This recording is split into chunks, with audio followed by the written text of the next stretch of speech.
नमस्कार मित्रांनो. सकाळी फ्रेश वगैरे होऊन घेतला आपण चहाचा कुणाल भाऊसोबत एक घोट.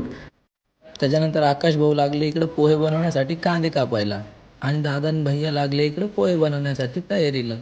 आणि इकडे गरुडाला भूक कंट्रोलच आहे ना भाऊ, कच्चेच पोहे खातोय नुसते. लगेचच आपण पोहे वगैरे खाऊन निघालो आपल्या पुढच्या रस्त्याला. आणि ह्या दादाला बोर नाही व्हावं म्हणून मी बसले होते दादाच्या बाजूला. गाणे लावून मस्त नाचत नाचत आम्ही येऊन पोहोचलो ते चहाच्या दुकानावर आणि सर्वजण मस्त चहाचा आस्वाद घेत बसलो. त्याच्यानंतर निघालो त्र्यंबकेश्वरच्या दिशेने आणि येऊन पोहोचलो ते त्र्यंबकेश्वर देवस्थानाला. आणि इथं आलंच पास वगैरे काढून गेलो आपण मंदिराच्या आतमध्ये. आतमध्ये कॅमेरा अलाउड नसल्यामुळे आपल्याला काही आतमध्ये व्हिडिओ काढता आले नाही. आणि लगेचच आपण येऊन पोहोचलो अन्नपूर्णा मातेच्या मंदिरामध्ये. इथे दर्शन वगैरे घेऊन निघालो आपण आपल्या घरच्या रस्त्याने. भूक लागली होती त्यामुळे अजितनं लगेचच भजेचं पीठ केलं आणि आपण ठेवली कढई आणि लागलो टाकायला भजे वगैरे खाऊन निघालो आम्ही आमच्या घरच्या दिशेने. आणि मी नितीन गडकरी साहेबांचा खूप खूप आभारी आहे, कारण त्यांच्या ह्या समृद्धी महामार्गाच्या प्रकल्पामुळे आमचा हा रात्रीचा प्रवास एकदम सुखरूप झाला. आणि आलो भाऊ आपल्या घरी. आता मी डायरेक्ट झोपणार आहे गाईज 10-1 घंटे. बाय.